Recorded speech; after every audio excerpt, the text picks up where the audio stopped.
لقد كان لكم في رسول الله أسوة حسنة۔ ایک بار حضرت صلی اللہ علیہ وسلم لوگوں میں بیٹھے ہوئے ان سے باتیں کر رہے تھے۔ اتنے میں ایک دیہاتی آپ کے پاس آیا اور پوچھنے لگا کہ قیامت کب آئے گی۔ آپ صلی اللہ علیہ وسلم اپنی گفتگو میں مصروف رہے۔ بعض لوگ جو مجلس میں تھے کہنے لگے آپ صلی اللہ علیہ وسلم نے دیہاتی کی بات سنی لیکن پسند نہیں کی، اور بعض کہنے لگے کہ نہیں بلکہ آپ نے اس کی بات سنی ہی نہیں۔ جب آپ اپنی باتیں پوری کر چکے تو میں سمجھتا ہوں کہ آپ صلی اللہ علیہ وسلم نے یوں فرمایا، وہ قیامت کے بارے میں پوچھنے والا کہاں گیا؟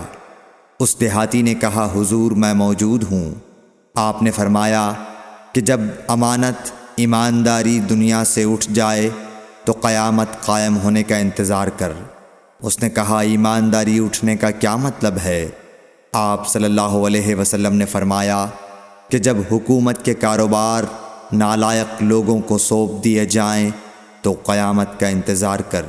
صحیح بخاری حدیث نمبر 59۔ عبداللہ بن عمرو نے کہا کہ ایک سفر میں جو ہم نے کیا تھا حضرت صلی اللہ علیہ وسلم ہم سے پیچھے رہ گئے، اور آپ صلی اللہ علیہ وسلم ہم سے اس وقت ملے جب عصر کی نماز کا وقت آن پہنچا تھا۔ ہم جلدی جلدی وضو کر رہے تھے، پس پاؤں کو خوب دھونے کے بدل ہم یوں ہی سا دھو رہے تھے۔ یہ حال دیکھ کر آپ صلی اللہ علیہ وسلم نے بلند آواز سے پکارا، دیکھو ایڑیوں کی خرابی دوزخ سے ہونے والی ہے۔ 2 یا 3 بار آپ صلی اللہ علیہ وسلم نے یوں ہی بلند آواز سے فرمایا۔ صحیح بخاری حدیث نمبر 60۔ حضرت صلی اللہ علیہ وسلم نے فرمایا، درختوں میں ایک درخت ایسا ہے کہ اس کے پتے نہیں جھڑتے، اور مسلمان کی مثال اسی درخت کی سی ہے، بتاؤ وہ کون سا درخت ہے؟ یہ سن کر لوگوں کا خیال جنگل کی طرف دوڑا۔ عبداللہ رضی اللہ تعالی عنہ نے کہا میرے دل میں آیا کہ وہ کھجور کا درخت ہے، مگر میں اپنی کم سنی کی شرم سے نہ بولا۔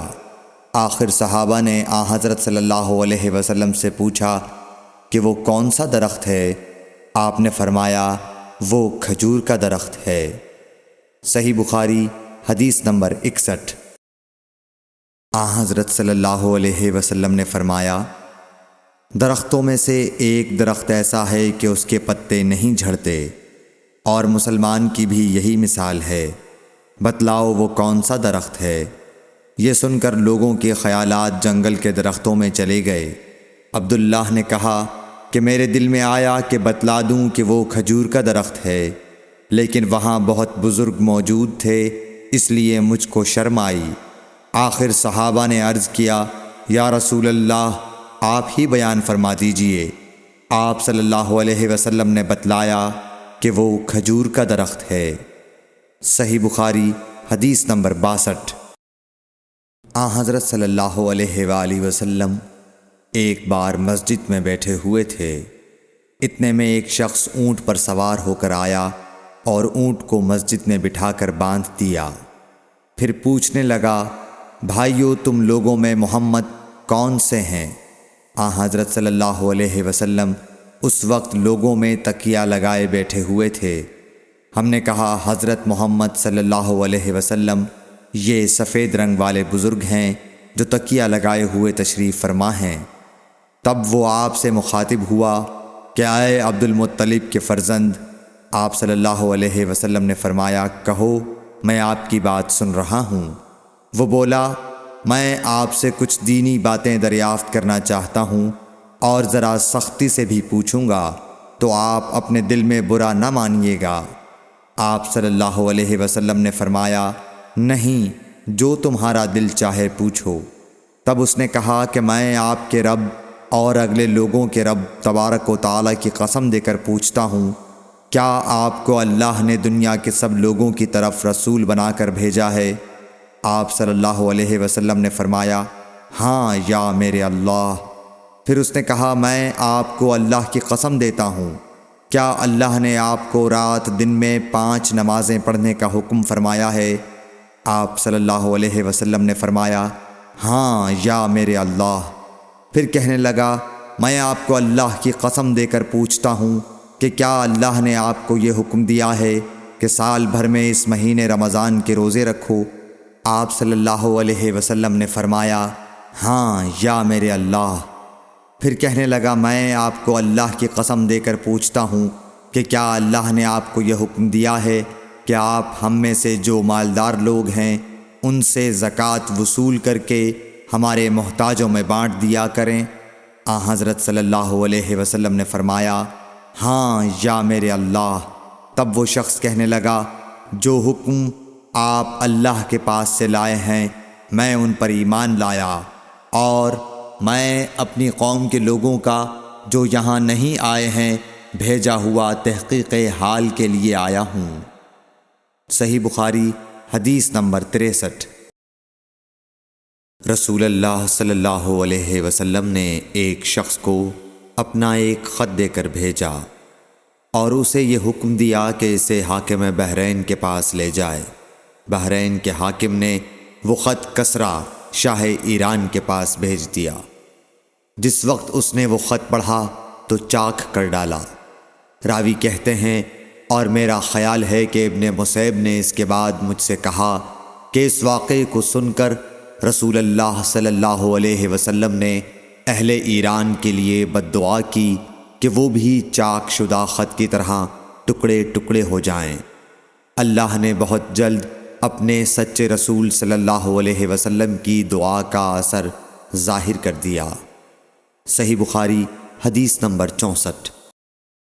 رسول اللہ صلی اللہ علیہ وسلم نے کسی بادشاہ کے نام دعوت اسلام دینے کے لیے ایک خط لکھا یا لکھنے کا ارادہ کیا تو آپ صلی اللہ علیہ وسلم سے کہا گیا کہ وہ بغیر مہر کے خط نہیں پڑھتے، یعنی بے مہر کے خط کو مستند نہیں سمجھتے۔ تب آپ صلی اللہ علیہ وسلم نے چاندی کی انگوٹھی بنوائی جس میں محمد الرسول اللہ کندہ تھا۔ صحیح بخاری حدیث نمبر 65۔ ایک مرتبہ رسول اللہ صلی اللہ علیہ وسلم مسجد میں تشریف فرما تھے اور لوگ آپ صلی اللہ علیہ وسلم کے ارد گرد بیٹھے ہوئے تھے کہ 3 آدمی وہاں آئے۔ ان میں سے 2 رسول اللہ صلی اللہ علیہ وسلم کے سامنے پہنچ گئے اور ایک واپس چلا گیا۔ پھر وہ دونوں رسول اللہ صلی اللہ علیہ وسلم کے سامنے کھڑے ہو گئے۔ اس کے بعد ان میں سے ایک نے جب مجلس میں ایک جگہ کچھ گنجائش دیکھی تو وہاں بیٹھ گیا، اور دوسرا اہل مجلس کے پیچھے بیٹھ گیا، اور تیسرا جو تھا وہ لوٹ گیا۔ تو جب رسول اللہ صلی اللہ علیہ وسلم اپنی گفتگو سے فارغ ہوئے تو صحابہ رضی اللہ عنہم سے فرمایا کیا تمہیں 3 آدمیوں کے بارے میں نہ بتاؤں؟ تو سنو۔ ان میں سے ایک نے اللہ سے پناہ چاہی، اللہ نے اسے پناہ دی، اور دوسرے کو شرم آئی تو اللہ بھی اس سے شرمایا کہ اسے بھی بخش دیا، اور تیسرے شخص نے منہ موڑا، اللہ نے بھی اس سے منہ موڑ لیا۔ صحیح بخاری حدیث نمبر 66۔ رسول اللہ صلی اللہ علیہ وسلم اپنے اونٹ پر بیٹھے ہوئے تھے اور ایک شخص نے اس کی نکیل تھام رکھی تھی۔ آپ صلی اللہ علیہ وسلم نے پوچھا آج یہ کون سا دن ہے؟ ہم خاموش رہے حتیٰ کہ ہم سمجھے کہ آج کے دن کا آپ کوئی دوسرا نام اس کے نام کے علاوہ تجویز فرمائیں گے۔ پھر آپ صلی اللہ علیہ وسلم نے فرمایا کیا آج قربانی کا دن نہیں ہے؟ ہم نے عرض کیا بے شک۔ اس کے بعد آپ صلی اللہ علیہ وسلم نے فرمایا یہ کون سا مہینہ ہے؟ ہم اس پر بھی خاموش رہے اور یہی سمجھے کہ اس مہینے کا بھی آپ اس کے نام کے علاوہ کوئی دوسرا نام تجویز فرمائیں گے۔ پھر آپ صلی اللہ علیہ وسلم نے فرمایا کیا یہ ذوالحجہ کا مہینہ نہیں ہے؟ ہم نے عرض کیا بے شک۔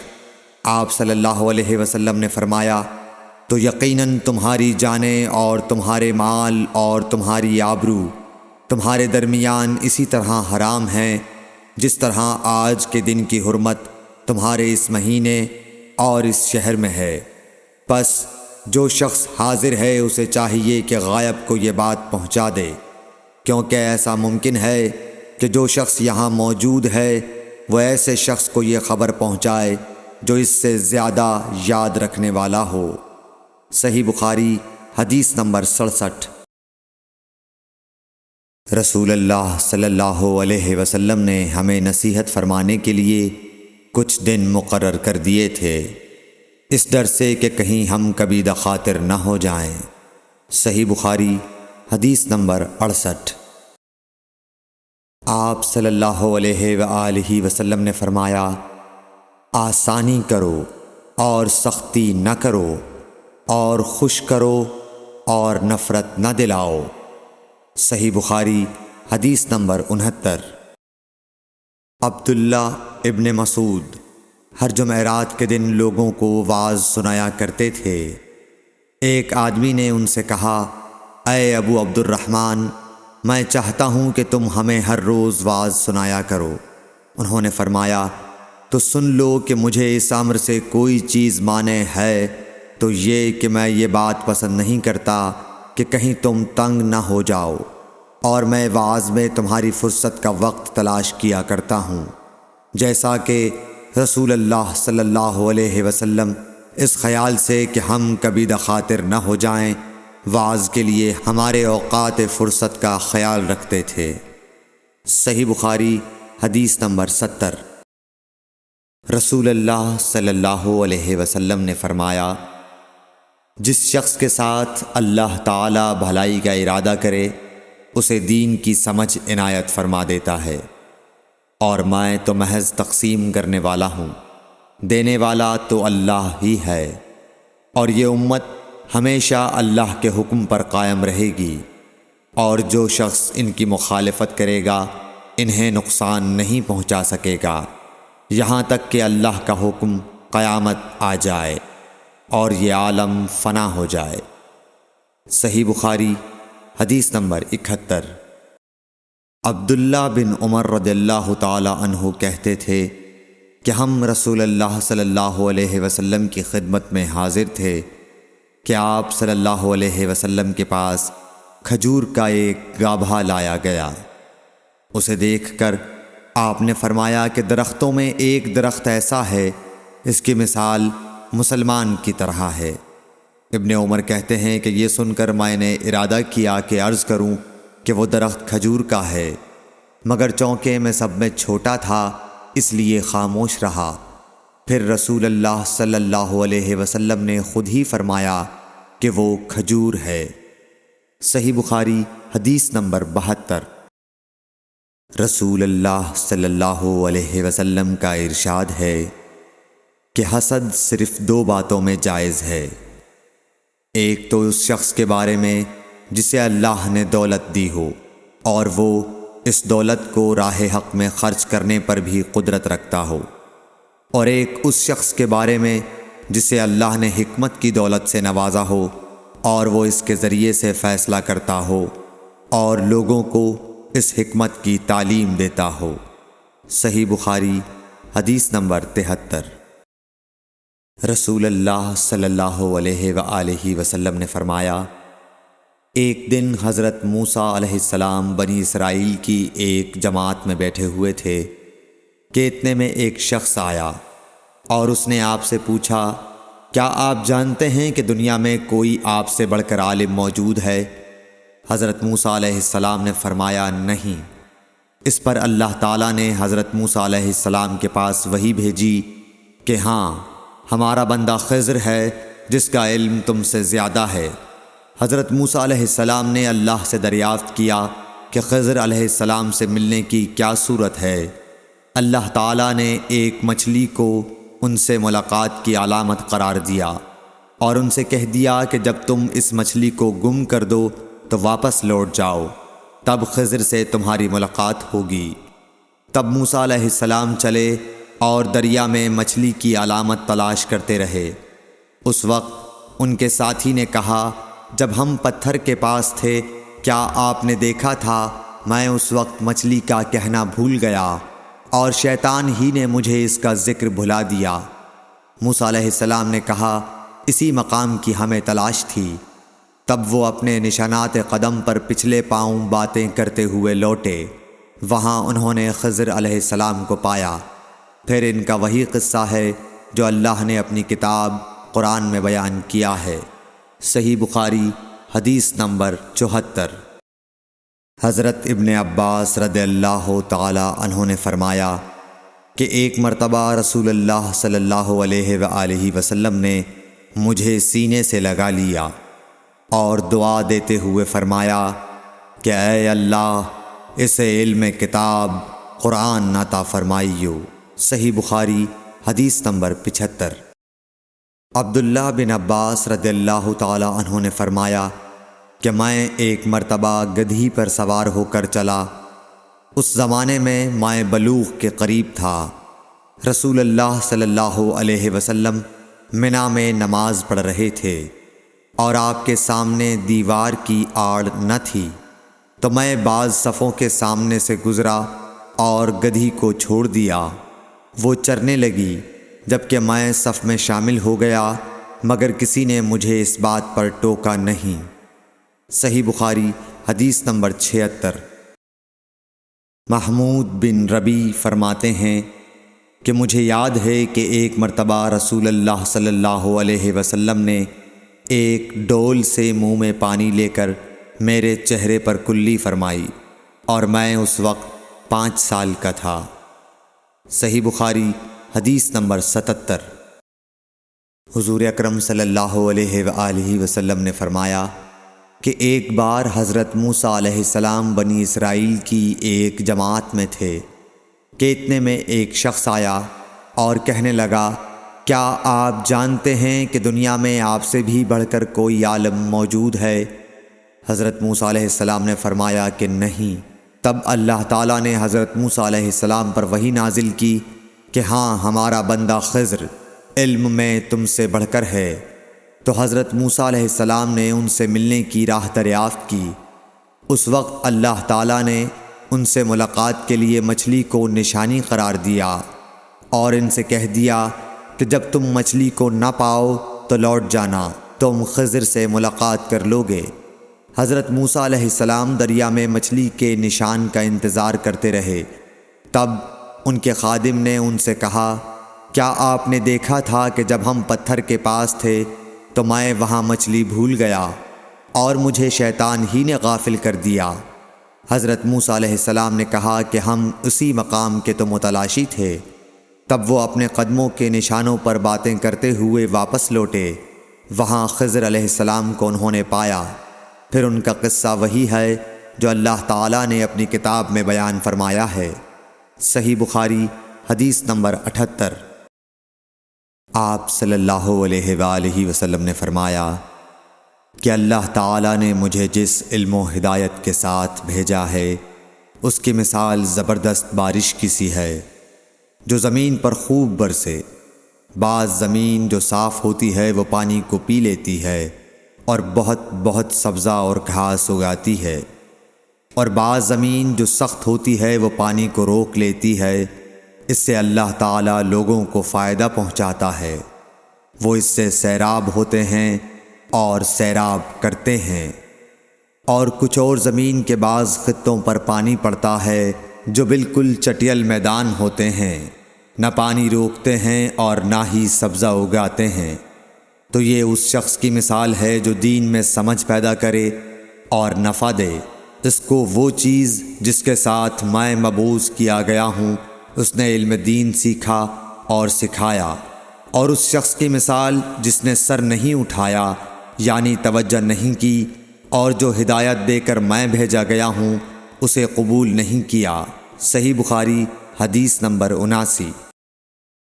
رسول اللہ صلی اللہ علیہ وسلم نے فرمایا علامت قیامت میں سے یہ ہے کہ دینی علم اٹھ جائے گا اور جہل ہی جہل ظاہر ہو جائے گا، اور اعلانیہ شراب پی جائے گی اور زنا پھیل جائے گا۔ صحیح بخاری حدیث نمبر 80۔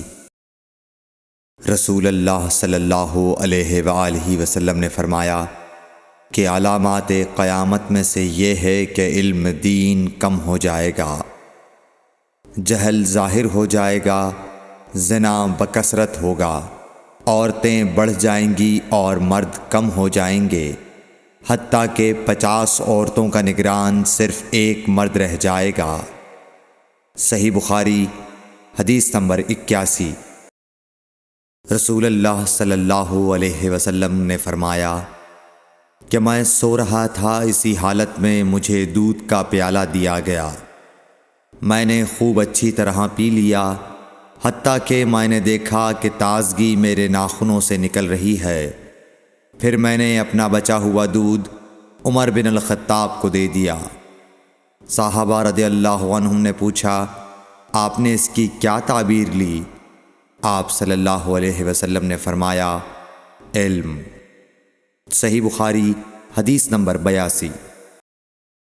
حجۃ الوداع میں رسول اللہ صلی اللہ علیہ وسلم لوگوں کے مسائل دریافت کرنے کی وجہ سے منا میں ٹھہر گئے، تو ایک شخص آیا اور اس نے کہا کہ میں نے بے خبری میں ذبح کرنے سے پہلے سر منڈا لیا۔ آپ صلی اللہ علیہ وسلم نے فرمایا، اب ذبح کر لے اور کچھ حرج نہیں۔ پھر دوسرا آدمی آیا، اس نے کہا کہ میں نے بے خبری میں رمی کرنے سے پہلے قربانی کر لی۔ آپ صلی اللہ علیہ وآلہ وسلم نے فرمایا، اب رمی کر لے اور پہلے کر دینے سے کچھ حرج نہیں۔ ابن عمرو کہتے ہیں، اس دن آپ صلی اللہ علیہ وسلم سے جس چیز کا بھی سوال ہوا جو کسی نے آگے اور پیچھے کر لی تھی، تو آپ صلی اللہ علیہ وسلم نے یہی فرمایا کہ اب کر لے اور کچھ حرج نہیں۔ صحیح بخاری حدیث نمبر 83۔ نبی صلی اللہ علیہ وسلم سے آپ کے آخری حج میں کسی نے پوچھا کہ میں نے رمی کرنے یعنی کنکر پھینکنے سے پہلے ذبح کر لیا۔ آپ صلی اللہ علیہ وسلم نے ہاتھ سے اشارہ کیا اور فرمایا، کچھ حرج نہیں۔ کسی نے کہا کہ میں نے ذبح سے پہلے حلق کر لیا۔ آپ صلی اللہ علیہ وسلم نے سر سے اشارہ فرما دیا کہ کچھ حرج نہیں۔ صحیح بخاری حدیث نمبر 84۔ آپ صلی اللہ علیہ وسلم نے فرمایا کہ ایک وقت ایسا آئے گا کہ جب علم اٹھا لیا جائے گا، جہالت اور فتنے پھیل جائیں گے اور حرج بڑھ جائے گا۔ آپ سے پوچھا گیا کہ یا رسول اللہ، حرج سے کیا مراد ہے؟ آپ صلی اللہ علیہ وسلم نے اپنے ہاتھ کو حرکت دے کر فرمایا، اس طرح گویا آپ صلی اللہ علیہ وسلم نے اس سے قتل مراد لیا۔ صحیح بخاری حدیث نمبر 85۔ ہم سے موسیٰ بن اسماعیل نے بیان کیا، ان سے وہیب نے، ان سے حشام نے فاطمہ کے واسطے سے نقل کیا، وہ اسما سے روایت کرتی ہیں کہ میں عائشہ رضی اللہ تعالی عنہا کے پاس آئی، وہ نماز پڑھ رہی تھیں۔ میں نے کہا، لوگوں کا کیا حال ہے؟ تو انہوں نے آسمان کی طرف اشارہ کیا، یعنی سورج کو گہن لگا ہے۔ اتنے میں لوگ نماز کے لیے کھڑے ہو گئے۔ حضرت عائشہ رضی اللہ تعالی عنہا نے کہا، اللہ پاک ہے۔ میں نے کہا، کیا یہ گہن کوئی خاص نشانی ہے؟ انہوں نے سر سے اشارہ کیا، یعنی ہاں۔ پھر میں بھی نماز کے لیے کھڑی ہو گئی، حتیٰ کہ مجھے غش آنے لگا تو میں اپنے سر پر پانی ڈالنے لگی۔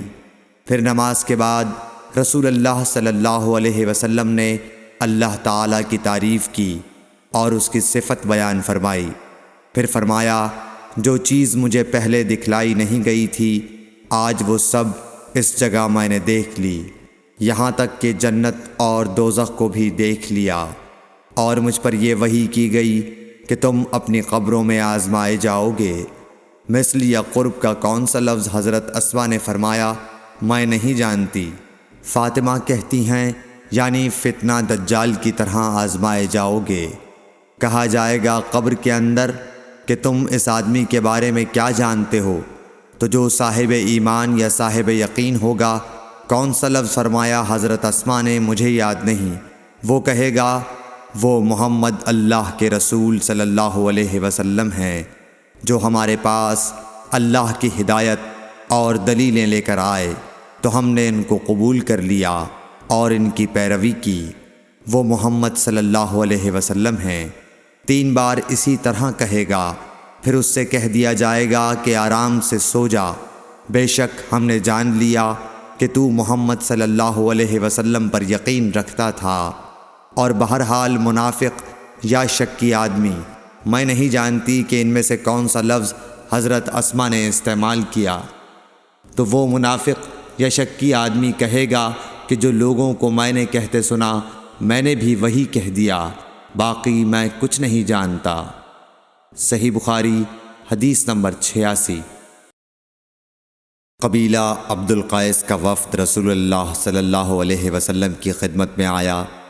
آپ صلی اللہ علیہ وسلم نے دریافت کیا کہ کون سا وفد آیا ہے یا یہ کون لوگ ہیں؟ انہوں نے کہا ربیعہ خاندان کے لوگ ہیں۔ آپ صلی اللہ علیہ وسلم نے فرمایا کہ مبارک ہو قوم کو آنا، یا مبارک ہو اس وفد کو جو کبھی نہ رسوا ہو نہ شرمندہ ہو۔ اس کے بعد انہوں نے عرض کیا کہ ہم ایک دور دراز کونے سے آپ کے پاس آئے ہیں، اور ہمارے اور آپ کے درمیان کفار مضر کا قبیلہ پڑتا ہے۔ اس کے خوف کی وجہ سے ہم حرمت والے مہینوں کے علاوہ اور ایام میں نہیں آ سکتے، اس لیے ہمیں کوئی ایسی قطعی بات بتلا دیجئے کہ جس کی ہم اپنے پیچھے رہ جانے والے لوگوں کو خبر دے دیں، اور اس کی وجہ سے ہم جنت میں داخل ہو سکیں۔ تو آپ صلی اللہ علیہ وسلم نے انہیں 4 باتوں کا حکم دیا اور 4 سے روک دیا۔ اول انہیں حکم دیا کہ ایک اللہ پر ایمان لائیں، پھر فرمایا کہ کیا تم جانتے ہو کہ ایک اللہ پر ایمان لانے کا کیا مطلب ہے؟ انہوں نے عرض کیا اللہ اور اس کا رسول زیادہ جانتے ہیں۔ آپ صلی اللہ علیہ وسلم نے فرمایا ایک اللہ پر ایمان لانے کا مطلب یہ ہے کہ اس بات کا اقرار کرنا کہ اللہ کے سوا کوئی معبود نہیں، اور یہ کہ محمد صلی اللہ علیہ وسلم اللہ کے سچے رسول ہیں، اور نماز قائم کرنا، زکوٰۃ ادا کرنا، اور ماہ رمضان کے روزے رکھنا، اور یہ کہ تم مال غنیمت سے 5واں حصہ ادا کرو، اور 4 چیزوں سے منع فرمایا، دبا، حنتم، مزفت کے استعمال سے۔ اور چوتھی چیز کے بارے میں شعبہ کہتے ہیں کہ ابو حمزہ بسا اوقات نقیر کہتے تھے اور بسا اوقات مقیر۔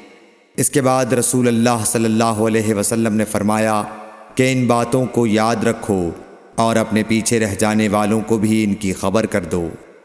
صحیح بخاری حدیث نمبر 87۔ عقبہ نے ابو احاب بن عزیز کی لڑکی سے نکاح کیا تو ان کے پاس ایک عورت آئی اور کہنے لگی کہ میں نے عقبہ کو اور جس سے اس کا نکاح ہوا ہے اس کو دودھ پلایا ہے۔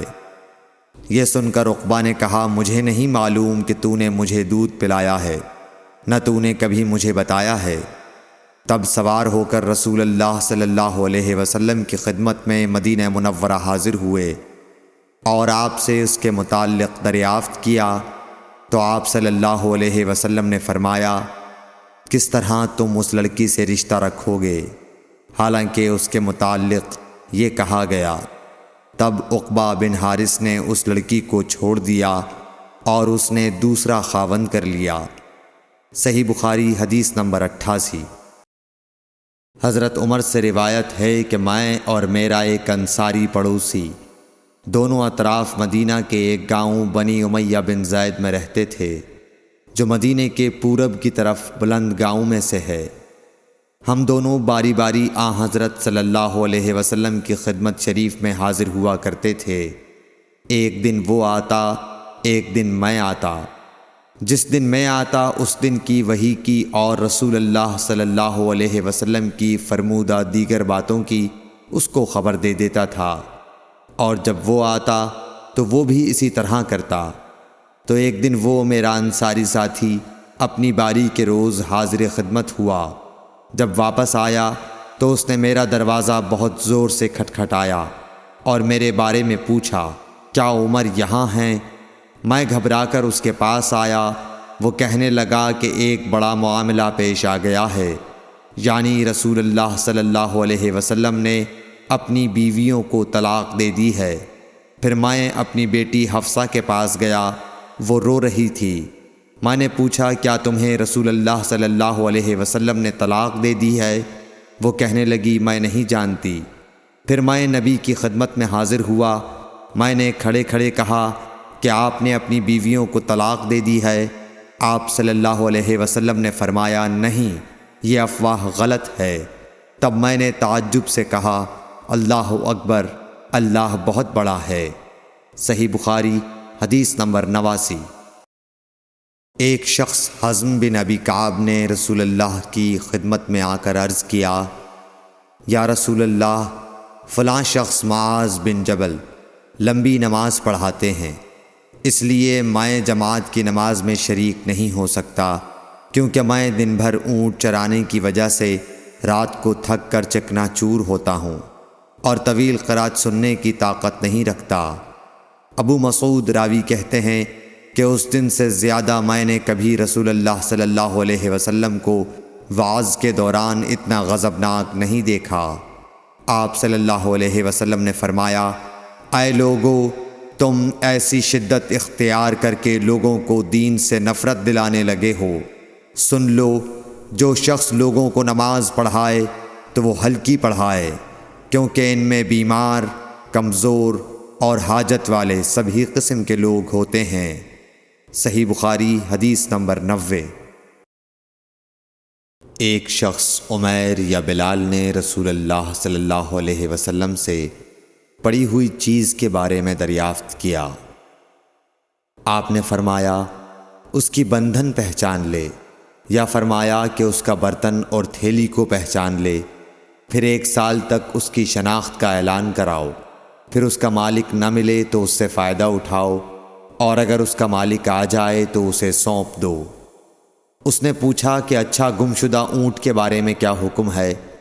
آپ کو اس قدر غصہ آ گیا کہ رخسار مبارک سرخ ہو گئے، یا راوی نے یہ کہا کہ آپ کا چہرہ سرخ ہو گیا۔ یہ سن کر آپ صلی اللہ علیہ وسلم نے فرمایا تجھے اونٹ سے کیا واسطہ؟ اس کے ساتھ خود اس کی مشک ہے اور اس کے پاؤں کے سم ہیں، وہ خود پانی پر پہنچے گا اور خود پی لے گا اور خود درخت پر چرے گا، لہٰذا اسے چھوڑ دو یہاں تک کہ اس کا مالک مل جائے۔ اس نے کہا کہ اچھا گمشدہ بکری کے بارے میں کیا ارشاد ہے؟ آپ نے فرمایا وہ تیری ہے یا تیرے بھائی کی، ورنہ بھیڑیے کی غذا ہے۔ صحیح بخاری حدیث نمبر 91۔ رسول اللہ صلی اللہ علیہ وسلم سے کچھ باتیں دریافت کی گئیں کہ آپ کو برا معلوم ہوا، اور جب اس قسم کے سوالات کی آپ صلی اللہ علیہ وسلم پر بہت زیادتی کی گئی تو آپ کو غصہ آ گیا۔ پھر آپ نے لوگوں سے فرمایا اچھا اب مجھ سے جو چاہو پوچھو۔ تو ایک شخص نے دریافت کیا کہ میرا باپ کون ہے؟ آپ نے فرمایا تیرا باپ حذافہ ہے۔ پھر دوسرا آدمی کھڑا ہوا اور اس نے پوچھا کہ یا رسول اللہ میرا باپ کون ہے؟ آپ نے فرمایا کہ تیرا باپ سالم شیبہ کا آزاد کردہ غلام ہے۔ آخر حضرت عمر رضی اللہ تعالی عنہ نے آپ کے چہرہ مبارک کا حال دیکھا تو عرض کیا یا رسول اللہ، ہم ان باتوں کے دریافت کرنے سے جو آپ کو ناگوار ہوں اللہ تعالی سے توبہ کرتے ہیں۔ صحیح بخاری حدیث نمبر 92۔ ایک دن رسول اللہ صلی اللہ علیہ وسلم گھر سے نکلے تو عبداللہ بن حذافہ کھڑے ہو کر پوچھنے لگے کہ حضور میرا باپ کون ہے؟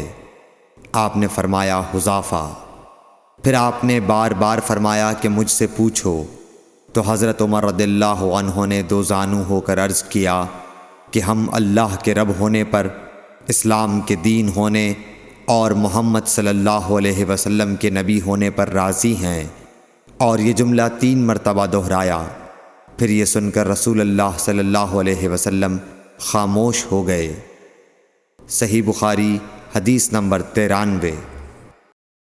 نبی اکرم صلی اللہ علیہ وآلہ وسلم جب سلام کرتے تو 3 بار سلام کرتے، اور جب کوئی کلمہ ارشاد فرماتے تو اسے 3 بار دہراتے، یہاں تک کہ خوب سمجھ لیا جاتا۔ صحیح بخاری حدیث نمبر 94۔ رسول اللہ صلی اللہ علیہ وسلم جب کوئی کلمہ ارشاد فرماتے تو اسے 3 بار لوٹاتے یہاں تک کہ خوب سمجھ لیا جاتا، اور جب کچھ لوگوں کے پاس آپ تشریف لاتے اور انہیں سلام کرتے تو 3 بار سلام کرتے۔ صحیح بخاری حدیث نمبر 95۔ عبداللہ بن عمر رضی اللہ عنہ کہتے ہیں کہ ایک سفر میں رسول اللہ صلی اللہ علیہ وسلم ہم سے پیچھے رہ گئے، پھر آپ ہمارے قریب پہنچے تو عصر کی نماز کا وقت ہو چکا تھا یا تنگ ہو گیا تھا اور ہم وضو کر رہے تھے۔ ہم اپنے پیروں پر پانی کا ہاتھ پھیرنے لگے تو آپ نے بلند آواز سے فرمایا کہ آگ کے عذاب سے ان ایڑیوں کی جو خشک رہ جائیں خرابی ہے۔ یہ 2 مرتبہ فرمایا یا 3 مرتبہ؟ صحیح بخاری حدیث نمبر 96۔ رسول اللہ صلی اللہ علیہ وسلم نے فرمایا کہ 3 شخص ہیں جن کے لیے دگنا اجر ہے۔ ایک وہ جو اہل کتاب سے ہو اور اپنے نبی پر اور محمد صلی اللہ علیہ وسلم پر ایمان لائے۔ دوسرے وہ غلام جو اپنے آقا اور اللہ دونوں کا حق ادا کرے، اور تیسرے وہ آدمی جس کے پاس کوئی لونڈی ہو جس سے شباشی کرتا ہے اور اس کو تربیت دے تو اچھی تربیت دے، تعلیم دے تو عمدہ دے، پھر اسے آزاد کر کے اس سے نکاح کر لے تو اس کے لیے دگنا اجر ہے۔ صحیح بخاری حدیث نمبر 97۔ نبی صلی اللہ علیہ وسلم ایک مرتبہ عید کے موقع پر مردوں کی صفوں میں سے نکلے اور آپ کے ساتھ بلال رضی اللہ تعالی عنہ تھے۔ آپ کو خیال ہوا عورتوں کو خطبہ اچھی طرح نہیں سنائی دیا تو آپ نے انہیں علیحدہ نصیحت فرمائی اور صدقے کا حکم دیا۔ یہ واز سن کر کوئی عورت بالی اور کوئی عورت انگوٹھی ڈالنے لگی، اور بلال رضی اللہ تعالی عنہ اپنے کپڑے کے دامن میں یہ چیزیں لینے لگے۔ صحیح بخاری حدیث نمبر 98۔ حضرت ابو ہریرہ رضی اللہ تعالی عنہ نے عرض کیا، یا رسول اللہ، قیامت کے دن آپ کی شفاعت سے سب سے زیادہ سعادت کسے ملے گی؟ تو رسول اللہ صلی اللہ علیہ وسلم نے فرمایا، اے ابو ہریرہ، مجھے یقین تھا کہ تم سے پہلے کوئی اس کے بارے میں مجھ سے دریافت نہیں کرے گا، کیونکہ میں نے حدیث کے متعلق تمہاری حرص دیکھ لی تھی۔ سنو، قیامت کے دن سب سے زیادہ فیضیاب میری شفاعت سے وہ شخص ہوگا جو سچے دل سے یا سچے جی سے لا الہ الا اللہ کہے گا۔ صحیح بخاری حدیث نمبر 99۔ رسول اللہ صلی اللہ علیہ وآلہ وسلم نے فرمایا کہ اللہ علم کو اس طرح نہیں اٹھا لے گا کہ اس کو بندوں سے چھین لے، بلکہ وہ پختہ کار علماء کو موت دے کر علم اٹھائے گا، حتیٰ کہ جب کوئی عالم باقی نہیں رہے گا تو لوگ جاہلوں کو سردار بنا لیں گے، ان سے سوالات کیے جائیں گے اور وہ بغیر علم کے جواب دیں گے، اس لیے خود بھی گمراہ ہوں گے اور لوگوں کو بھی گمراہ کریں گے۔ صحیح بخاری حدیث نمبر 100۔ عورتوں نے رسول اللہ صلی اللہ علیہ وسلم سے کہا کہ آپ سے فائدہ اٹھانے میں مرد ہم سے آگے بڑھ گئے ہیں، اس لیے آپ اپنی طرف سے ہمارے وعظ کے لیے بھی کوئی دن خاص فرما دیں۔ تو آپ صلی اللہ علیہ وسلم نے ان سے ایک دن کا وعدہ فرما لیا۔ اس دن عورتوں سے آپ نے ملاقات کی اور انہیں وعظ فرمایا اور مناسب احکام سنائے۔ جو کچھ آپ صلی اللہ علیہ وسلم نے ان سے فرمایا تھا اس میں یہ بات بھی تھی کہ جو کوئی عورت تم میں سے اپنے 3 لڑکے آگے بھیج دے گی تو وہ اس کے لیے دوزخ سے پناہ بن جائیں گے۔ اس پر ایک عورت نے کہا، اگر 2 بچے بھیج دے؟ آپ نے فرمایا، ہاں، اور 2 کا بھی یہ حکم ہے۔ صحیح بخاری حدیث نمبر 101۔ حضور اکرم صلی اللہ علیہ وآلہ وسلم نے فرمایا کہ ایسے 3 بچے جو ابھی بلوغت کو نہ پہنچے ہوں۔ صحیح بخاری حدیث نمبر 102۔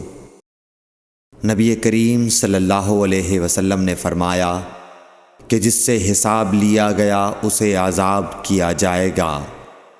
حضرت عائشہ رضی اللہ تعالی عنہا فرماتی ہیں کہ یہ سن کر میں نے کہا کہ کیا اللہ نے یہ نہیں فرمایا کہ عنقریب اس سے آسان حساب لیا جائے گا؟ رسول اللہ صلی اللہ علیہ وسلم نے فرمایا کہ یہ صرف اللہ کے دربار میں پیشی کا ذکر ہے، لیکن جس کے حساب میں جانچ پڑتال کی گئی سمجھو وہ غارت ہو گیا۔ صحیح بخاری حدیث نمبر 103۔ رسول اللہ صلی اللہ علیہ وسلم نے اللہ کی حمد و ثنا بیان کی، پھر فرمایا کہ مکے کو اللہ نے حرام کیا ہے، آدمیوں نے حرام نہیں کیا۔ تو سن لو کہ کسی شخص کے لیے جو اللہ پر اور یوم آخرت پر ایمان رکھتا ہو جائز نہیں ہے کہ مکے میں خون ریزی کرے یا اس کا کوئی پیڑ کاٹے۔ پھر اگر کوئی اللہ کے رسول کے لڑنے کی وجہ سے اس کا جواز نکالے تو اس سے کہہ دو اللہ نے اپنے رسول کے لیے اجازت دی تھی، تمہارے لیے نہیں دی، اور مجھے بھی دن کے کچھ لمحوں کے لیے اجازت ملی تھی، آج اس کی حرمت لوٹ آئی جیسی کل تھی، اور حاضر غائب کو یہ بات پہنچا دے۔ صحیح بخاری حدیث نمبر 104۔ ایک مرتبہ ابو بکر رضی اللہ عنہ نے رسول اللہ صلی اللہ علیہ وسلم کا ذکر کیا کہ آپ صلی اللہ علیہ وسلم نے فرمایا تمہارے خون اور تمہارے مال، محمد کہتے ہیں کہ میرے خیال میں آپ نے آرادکم کا لفظ بھی فرمایا، یعنی اور تمہاری آبروئیں تم پر حرام ہیں، جس طرح تمہارے آج کے دن کی حرمت تمہارے اس مہینے میں۔ سن لو یہ خبر حاضر غائب کو پہنچا دے۔ اور محمد راوی حدیث کہتے تھے کہ رسول اللہ صلی اللہ علیہ وسلم نے سچ فرمایا۔ پھر دوبارہ فرمایا کہ کیا میں نے اللہ کا یہ حکم تمہیں نہیں پہنچا دیا؟ صحیح بخاری حدیث نمبر 105۔ رسول اللہ صلی اللہ علیہ وسلم نے فرمایا کہ مجھ پر جھوٹ مت بولو، کیونکہ جو مجھ پر جھوٹ باندھے وہ دوزخ میں داخل ہو۔ صحیح بخاری حدیث نمبر 106۔ رسول اللہ صلی اللہ علیہ وسلم نے فرمایا کہ جو شخص مجھ پر جھوٹ باندھے گا وہ اپنا ٹھکانہ جہنم بنا لے۔ صحیح بخاری حدیث نمبر 107۔ نبی اکرم صلی اللہ علیہ وسلم نے فرمایا کہ جو شخص مجھ پر جان بوجھ کر جھوٹ باندھے تو وہ اپنا ٹھکانہ جہنم میں بنا لے۔ صحیح بخاری حدیث نمبر 108۔ رسول اللہ صلی اللہ علیہ وسلم نے فرمایا کہ جو شخص میرے نام سے وہ بات بیان کرے جو میں نے نہیں کہی تو وہ اپنا ٹھکانہ جہنم میں بنا لے۔ صحیح بخاری حدیث نمبر 109۔ رسول اللہ صلی اللہ علیہ وسلم کا فرمان ہے کہ اپنی اولاد کا میرے نام کے اوپر نام رکھو مگر میری کنیت اختیار نہ کرو، اور جس شخص نے مجھے خواب میں دیکھا تو بلا شبہ اس نے مجھے دیکھا، کیونکہ شیطان میری صورت میں نہیں آ سکتا، اور جو شخص مجھ پر جان بوجھ کر جھوٹ بولے وہ دوزخ میں اپنا ٹھکانہ تلاش کرے۔ صحیح بخاری حدیث نمبر 110۔ جحیفہ کہتے ہیں کہ میں نے حضرت علی رضی اللہ عنہ سے پوچھا کہ کیا تمہارے پاس کوئی اور بھی کتاب ہے؟ انہوں نے فرمایا کہ نہیں مگر اللہ کی کتاب قرآن ہے، یا پھر فہم ہے جو وہ ایک مسلمان کو عطا کرتا ہے، یا پھر جو کچھ صحیفے میں ہے۔ میں نے پوچھا اس صحیفے میں کیا ہے؟ انہوں نے فرمایا دیت اور قیدیوں کی رہائی کا بیان ہے، اور یہ حکم کہ مسلمان کافر کے بدلے قتل نہ کیا جائے۔ صحیح بخاری حدیث نمبر 111۔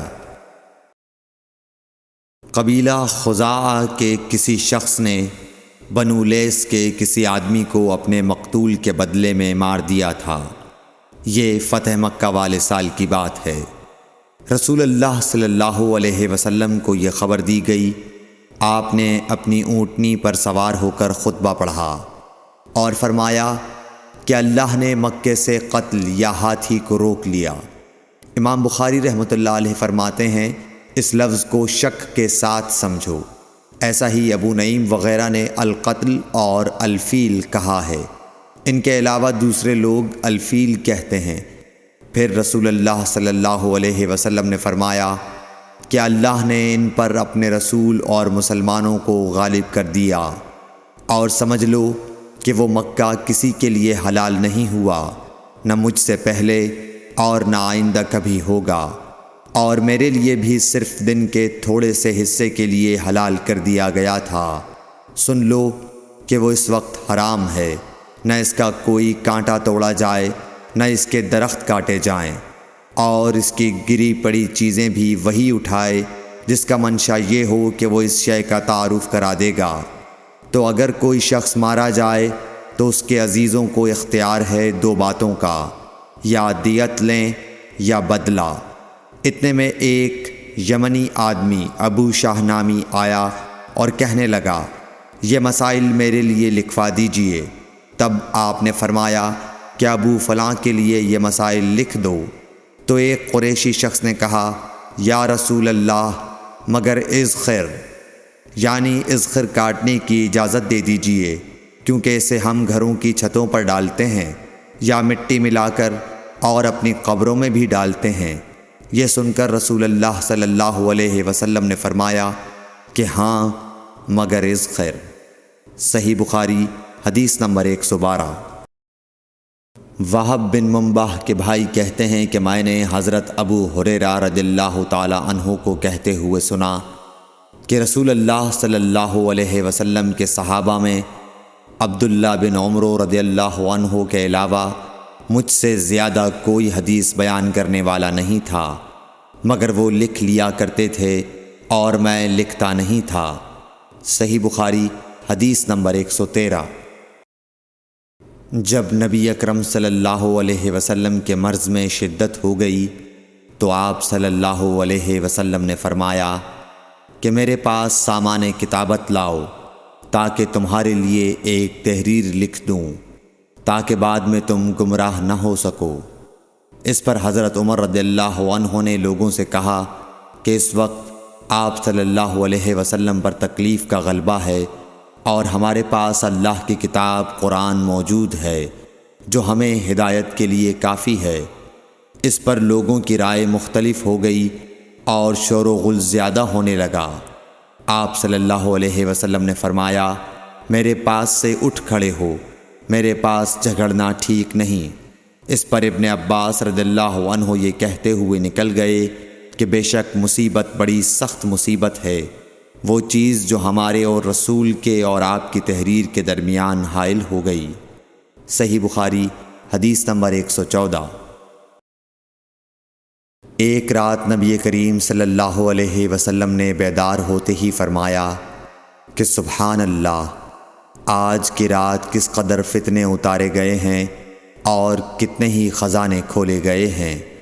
ان حجرے والیوں کو جگاؤ، کیونکہ بہت سی عورتیں جو دنیا میں باریک کپڑا پہننے والی ہیں وہ آخرت میں ننگی ہوں گی۔ صحیح بخاری حدیث نمبر 115۔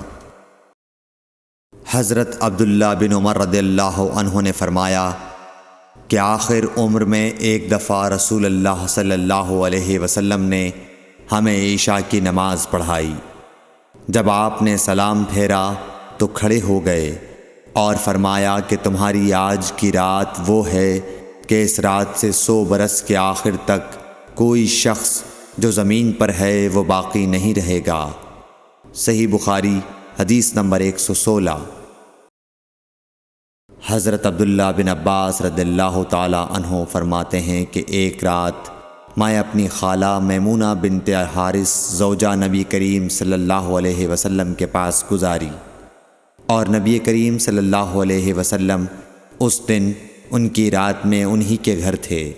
آپ صلی اللہ علیہ وسلم نے عشاء کی نماز مسجد میں پڑھی، پھر گھر تشریف لائے اور 4 رکعت نماز نفل پڑھ کر آپ سو گئے، پھر اٹھے اور فرمایا کہ ابھی تک یہ لڑکا سو رہا ہے یا اسی جیسا لفظ فرمایا۔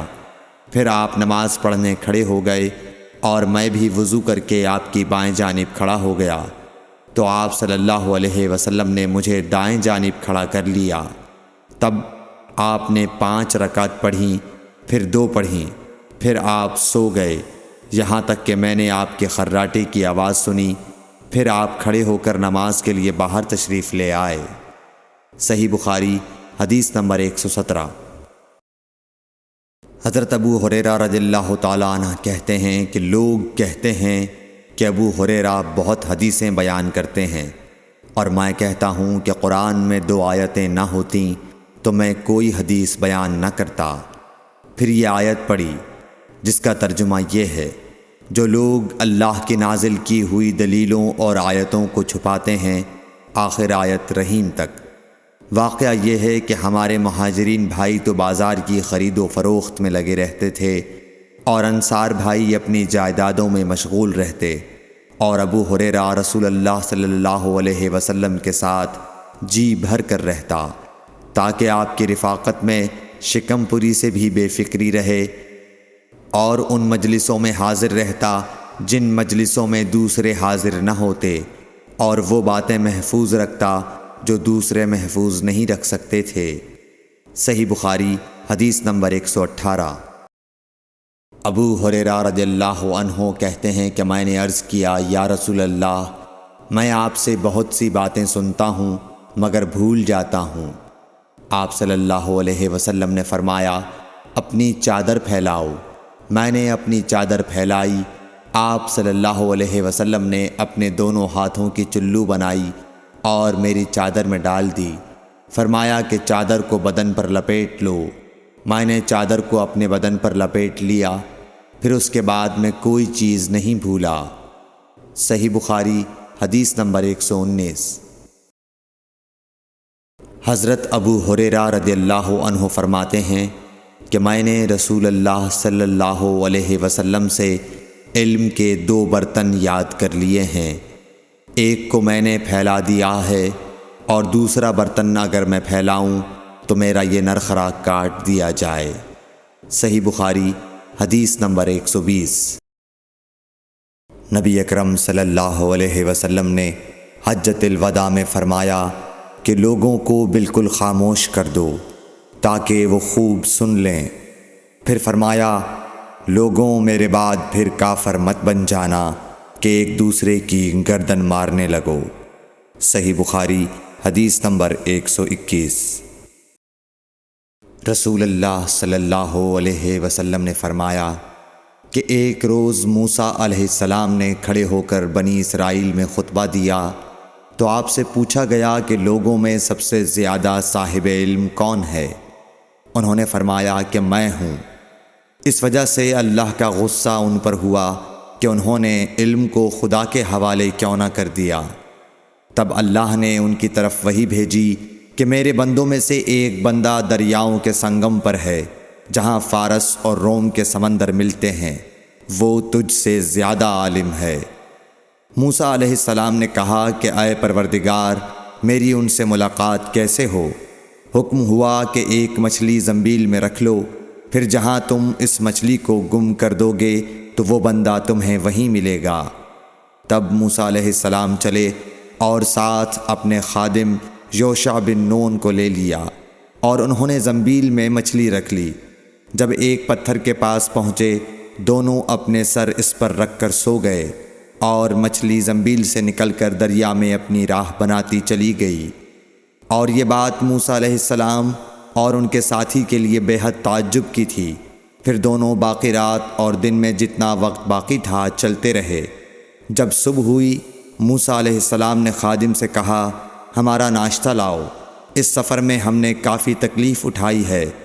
اور موسیٰ علیہ السلام بالکل نہیں تھکے تھے، مگر جب اس جگہ سے آگے نکل گئے جہاں تک انہیں جانے کا حکم ملا تھا، تب ان کے خادم نے کہا کہ کیا آپ نے دیکھا تھا کہ جب ہم صخرہ کے پاس ٹھہرے تھے تو میں مچھلی کا ذکر بھول گیا؟ بقول بعض صخرہ کے نیچے آب حیات تھا، وہ اس مچھلی پر پڑا اور وہ زندہ ہو کر بقدرت الہی دریا میں چل دی۔ یہ سن کر موسیٰ علیہ السلام بولے کہ یہی وہ جگہ ہے جس کی ہمیں تلاش تھی، تو وہ پچھلے پاؤں واپس ہو گئے۔ جب پتھر تک پہنچے تو دیکھا کہ ایک شخص کپڑا اوڑھے ہوئے موجود ہے۔ موسیٰ علیہ السلام نے انہیں سلام کیا۔ خضر نے کہا کہ تمہاری سرزمین میں سلام کہاں؟ پھر موسیٰ علیہ السلام نے کہا کہ میں موسیٰ ہوں۔ خضر بولے کہ بنی اسرائیل کے موسیٰ؟ انہوں نے جواب دیا ہاں۔ پھر کہا کہ کیا میں آپ کے ساتھ چل سکتا ہوں تاکہ آپ مجھے ہدایت کی وہ باتیں بتلاؤ جو اللہ نے خاص آپ ہی کو سکھلائی ہیں۔ خضر بولے کہ تم میرے ساتھ صبر نہیں کر سکو گے۔ اے موسیٰ، مجھے اللہ نے ایسا علم دیا ہے جسے تم نہیں جانتے، اور تم کو جو علم دیا ہے اسے میں نہیں جانتا۔ اس پر موسیٰ علیہ السلام نے کہا کہ خدا نے چاہا تو آپ مجھے صابر پاؤ گے، اور میں کسی بات میں آپ کی نافرمانی نہیں کروں گا۔ پھر دونوں دریا کے کنارے کنارے پیدل چلے۔ ان کے پاس کوئی کشتی نہ تھی کہ ایک کشتی ان کے سامنے سے گزری تو کشتی والوں سے انہوں نے کہا کہ ہمیں بٹھا لو۔ خضر کو انہوں نے پہچان لیا اور بغیر کرائے کے سوار کر لیا۔ اتنے میں ایک چڑیا آئی اور کشتی کے کنارے پر بیٹھ گئی۔ پھر سمندر میں اس نے ایک یا دو چونچیں ماری۔ اسے دیکھ کر خضر بولے کہ اے موسیٰ، میرے اور تمہارے علم نے اللہ کے علم میں سے اتنا ہی کم کیا ہوگا جتنا اس چڑیا نے سمندر کے پانی سے۔ پھر خضر نے کشتی کے تختوں میں سے ایک تختہ نکال ڈالا۔ موسیٰ علیہ السلام نے کہا کہ ان لوگوں نے تو ہمیں کرایہ لیے بغیر مفت میں سوار کیا، اور آپ نے ان کی کشتی کی لکڑی اکھاڑ ڈالی تاکہ یہ ڈوب جائیں۔ خضر بولے کہ کیا میں نے نہیں کہا تھا کہ تم میرے ساتھ صبر نہیں کر سکو گے؟ اس پر موسیٰ علیہ السلام نے جواب دیا کہ بھول پر میری گرفت نہ کرو۔ موسیٰ علیہ السلام نے بھول کر یہ پہلا اعتراض کیا تھا۔ پھر دونوں چلے۔ کشتی سے اتر کر ایک لڑکا بچوں کے ساتھ کھیل رہا تھا۔ خضر نے اوپر سے اس کا سر پکڑ کر ہاتھ سے اسے الگ کر دیا۔ موسیٰ علیہ السلام بول پڑے، کیا آپ نے ایک بے گناہ بچے کو بغیر کسی جانی حق کے مار ڈالا؟ غضب ہو گیا۔ خضر بولے کہ میں نے تم سے نہیں کہا تھا کہ تم میرے ساتھ صبر نہیں کر سکو گے؟ ابن عیینہ کہتے ہیں کہ اس کلام میں پہلے سے زیادہ تاکید ہے، کیونکہ پہلے کلام میں لفظ لکا نہیں کہا تھا، اس میں لکا زائد کیا، جس سے تاکید ظاہر ہے۔ پھر دونوں چلتے رہے، حتیٰ کہ ایک گاؤں والوں کے پاس آئے۔ ان سے کھانا لینا چاہا، انہوں نے کھانا کھلانے سے انکار کر دیا۔ انہوں نے وہیں دیکھا کہ ایک دیوار اسی گاؤں میں گرنے کے قریب تھی۔ خضر نے اپنے ہاتھ کے اشارے سے اسے سیدھا کر دیا۔ موسیٰ علیہ السلام بول اٹھے کہ اگر آپ چاہتے تو گاؤں والوں سے اس کام کی مزدوری لے سکتے تھے۔ خضر نے کہا کہ بس اب ہم اور تم میں جدائی کا وقت آ گیا ہے۔ جناب محبوب کبریا رسول اللہ صلی اللہ علیہ وسلم فرماتے ہیں کہ اللہ موسیٰ علیہ السلام پر رحم کرے۔ ہماری تمنا تھی کہ موسیٰ علیہ السلام کچھ دیر اور صبر کرتے تو مزید واقعات ان دونوں کے بیان کیے جاتے اور ہمارے سامنے روشنی میں آتے، مگر حضرت موسیٰ علیہ السلام کی عجلت نے اس علم لدنی کے سلسلے کو جلد ہی منقطع کرا دیا۔ صحیح بخاری حدیث نمبر 122۔ ایک شخص رسول اللہ صلی اللہ علیہ وسلم کی خدمت اقدس میں حاضر ہوا اور اس نے عرض کیا، یا رسول اللہ، اللہ کی راہ میں لڑائی کی کیا صورت ہے؟ کیونکہ ہم میں سے کوئی غصے کی وجہ سے اور کوئی غیرت کی وجہ سے جنگ کرتا ہے۔ تو آپ صلی اللہ علیہ وسلم نے اس کی طرف سر اٹھایا، اور سر اس لیے اٹھایا کہ پوچھنے والا کھڑا ہوا تھا۔ پھر آپ صلی اللہ علیہ وسلم نے فرمایا، جو اللہ کے کلمے کو سر بلند کرنے کے لیے لڑے وہ اللہ کی راہ میں لڑتا ہے۔ صحیح بخاری حدیث نمبر 123۔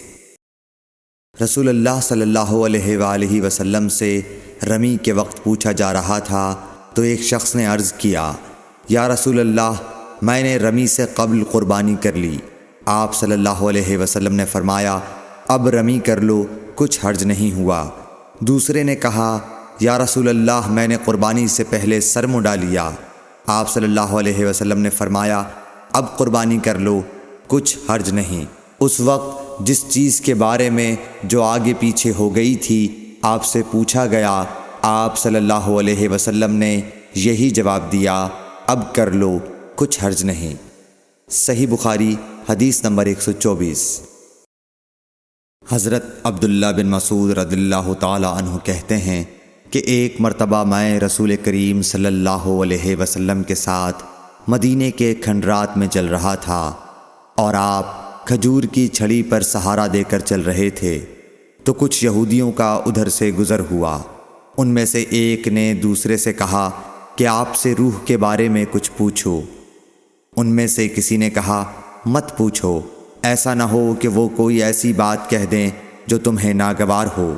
مگر ان میں سے بعض نے کہا کہ ہم ضرور پوچھیں گے۔ پھر ایک شخص نے کھڑے ہو کر کہا، اے ابو القاسم، روح کیا چیز ہے؟ آپ نے خاموشی اختیار فرمائی۔ میں نے دل میں کہا کہ آپ پر وحی آ رہی ہے، اس لیے میں کھڑا ہو گیا۔ جب آپ صلی اللہ علیہ وسلم سے وہ کیفیت دور ہو گئی تو آپ صلی اللہ علیہ وسلم نے قرآن کی یہ آیت جو اس وقت نازل ہوئی تھی تلاوت فرمائی، اے نبی، تم سے یہ لوگ روح کے بارے میں پوچھ رہے ہیں، کہہ دو کہ روح میرے رب کے حکم سے ہے، اور تمہیں علم کا بہت تھوڑا حصہ دیا گیا ہے، اس لیے تم روح کی حقیقت نہیں سمجھ سکتے۔ صحیح بخاری حدیث نمبر 125۔ رسول اللہ صلی اللہ علیہ وآلہ وسلم نے ارشاد فرمایا کہ اے عائشہ، اگر تیری قوم دور جاہلیت کے ساتھ قریب نہ ہوتی بلکہ پرانی ہو گئی ہوتی۔ ابن زبیر نے کہا یعنی زمانہ کفر کے ساتھ قریب نہ ہوتی، تو میں کعبے کو توڑ دیتا اور اس کے لیے 2 دروازے بنا دیتا، ایک دروازے سے لوگ داخل ہوتے اور دوسرے دروازے سے باہر نکلتے۔ صحیح بخاری حدیث نمبر 126۔ حضرت علی رضی اللہ عنہ کا ارشاد ہے کہ لوگوں سے وہ باتیں کرو جنہیں وہ پہچانتے ہوں۔ کیا تمہیں یہ پسند ہے کہ لوگ اللہ اور اس کے رسول کو جھٹلا دیں؟ صحیح بخاری حدیث نمبر 127۔ ایک مرتبہ حضرت معاذ بن جبل رسول اللہ صلی اللہ علیہ وسلم کے پیچھے سواری پر سوار تھے۔ آپ نے فرمایا، اے معاذ، میں نے عرض کیا حاضر ہوں یا رسول اللہ۔ آپ صلی اللہ علیہ وسلم نے دوبارہ فرمایا، اے معاذ، میں نے عرض کیا حاضر ہوں اے اللہ کے رسول۔ آپ صلی اللہ علیہ وسلم نے 3 بار فرمایا، اے معاذ، میں نے عرض کیا حاضر ہوں اے اللہ کے رسول۔ 3 بار ایسا ہوا۔ اس کے بعد آپ صلی اللہ علیہ وسلم نے فرمایا کہ جو شخص سچے دل سے اس بات کی گواہی دے کہ اللہ کے سوا کوئی معبود نہیں ہے اور محمد صلی اللہ علیہ وسلم اللہ کے سچے رسول ہیں، اللہ تعالیٰ اس کو دوزخ کی آگ پر حرام کر دیتا ہے۔ میں نے کہا یا رسول اللہ، کیا اس بات سے لوگوں کو باخبر نہ کر دوں تاکہ وہ خوش ہو جائیں؟ آپ صلی اللہ علیہ وسلم نے فرمایا، اگر تم یہ خبر سناؤ گے تو لوگ اس پر بھروسہ کر بیٹھیں گے اور عمل چھوڑ دیں گے۔ صحیح بخاری حدیث نمبر 128۔ رسول کریم صلی اللہ علیہ وسلم نے ایک روز معاذ رضی اللہ عنہ سے فرمایا کہ جو شخص اللہ سے اس کیفیت کے ساتھ ملاقات کرے کہ اس نے اللہ کے ساتھ کسی کو شریک نہ کیا ہو، وہ یقیناً جنت میں داخل ہوگا۔ معاذ بولے، یا رسول اللہ، کیا میں اس بات کی لوگوں کو بشارت نہ سنا دوں؟ آپ صلی اللہ علیہ وسلم نے فرمایا، نہیں، مجھے خوف ہے کہ لوگ اس پر بھروسہ کر بیٹھیں گے۔ صحیح بخاری حدیث نمبر 129۔ ام سلیم نامی ایک عورت رسول کریم صلی اللہ علیہ وسلم کی خدمت اقدس میں حاضر ہوئیں اور عرض کیا کہ یا رسول اللہ، اللہ تعالی حق بات بیان کرنے سے نہیں شرماتا، اس لیے میں پوچھتی ہوں کہ کیا احتلام سے عورت پر بھی غسل ضروری ہے؟ آپ صلی اللہ علیہ وسلم نے فرمایا کہ ہاں، جب عورت پانی دیکھ لے، یعنی کپڑے وغیرہ پر منی کا اثر معلوم ہو۔ تو یہ سن کر حضرت ام سلمہ رضی اللہ عنہا نے شرم کی وجہ سے اپنا چہرہ چھپا لیا اور کہا، یا رسول اللہ، کیا عورت کو بھی احتلام ہوتا ہے؟ آپ نے فرمایا، ہاں، تیرے ہاتھ خاک آلود ہوں، پھر کیوں اس کا بچہ اس کی صورت کے مشابہ ہوتا ہے، یعنی یہی اس کے احتلام کا ثبوت ہے۔ صحیح بخاری حدیث نمبر 130۔ رسول اللہ صلی اللہ علیہ وسلم نے ایک مرتبہ فرمایا کہ درختوں میں سے ایک درخت ایسا ہے جس کے پتے کبھی نہیں جھڑتے، اور اس کی مثال مسلمان جیسی ہے، مجھے بتلاؤ وہ کیا درخت ہے؟ تو لوگ جنگلی درختوں کی سوچ میں پڑ گئے، اور عبداللہ بن عمر کے دل میں آیا کہ میں بتلا دوں کہ وہ کھجور کا پیڑ ہے۔ عبداللہ کہتے ہیں کہ پھر مجھے شرم آ گئی اور میں چپ ہی رہا۔ تب لوگوں نے عرض کیا، یا رسول اللہ، آپ ہی خود اس کے بارے میں بتلائیے۔ آپ نے فرمایا، وہ کھجور ہے۔ عبداللہ کہتے ہیں کہ میرے جی میں جو بات تھی وہ اپنے والد حضرت عمر رضی اللہ عنہ کو بتلائی۔ وہ کہنے لگے کہ اگر تو اس وقت کہہ دیتا تو میرے لیے ایسے قیمتی سرمایے سے زیادہ محبوب ہوتا۔ صحیح بخاری حدیث نمبر 131۔ حضرت علی رضی اللہ تعالی عنہ سے روایت ہے کہ میں ایسا شخص تھا جسے جریان مزی کی شکایت تھی، تو میں نے اپنے شاگرد مقداد کو حکم دیا کہ وہ رسول اللہ صلی اللہ علیہ وسلم سے دریافت کریں، تو انہوں نے آپ صلی اللہ علیہ وسلم سے اس بارے میں پوچھا۔ آپ صلی اللہ علیہ وسلم نے فرمایا کہ اس مرض میں غسل نہیں ہے، ہاں وضو فرض ہے۔ صحیح بخاری حدیث نمبر 132۔ ایک آدمی نے مسجد میں کھڑے ہو کر عرض کیا، یا رسول اللہ، آپ ہمیں کس جگہ سے احرام باندھنے کا حکم دیتے ہیں؟ تو رسول اللہ صلی اللہ علیہ وسلم نے فرمایا، مدینے والے ذوالحلیفہ سے احرام باندھیں، اور اہل شام جحفہ سے، اور نجد والے قرن منازل سے۔ ابن عمر نے فرمایا کہ لوگوں کا خیال ہے کہ رسول اللہ صلی اللہ علیہ وسلم نے فرمایا کہ یمن والے یلملم سے احرام باندھیں، اور ابن عمر کہا کرتے تھے کہ مجھے یہ آخری جملہ رسول اللہ صلی اللہ علیہ وسلم سے یاد نہیں۔ صحیح بخاری حدیث نمبر 133۔ ایک شخص نے آپ صلی اللہ علیہ وسلم سے پوچھا کہ احرام باندھنے والے کو کیا پہننا چاہیے؟ آپ صلی اللہ علیہ وسلم نے فرمایا کہ نہ قمیص پہنے، نہ صافہ باندھے، اور نہ پاجامہ، اور نہ کوئی سرپوش اوڑھے، اور نہ کوئی زعفران اور ورس سے رنگا ہوا کپڑا پہنے، اور اگر جوتے نہ ملیں تو موزے پہن لے، اور انہیں اس طرح کاٹ دے کہ ٹخنوں سے نیچے ہو جائیں۔ صحیح بخاری حدیث نمبر 134۔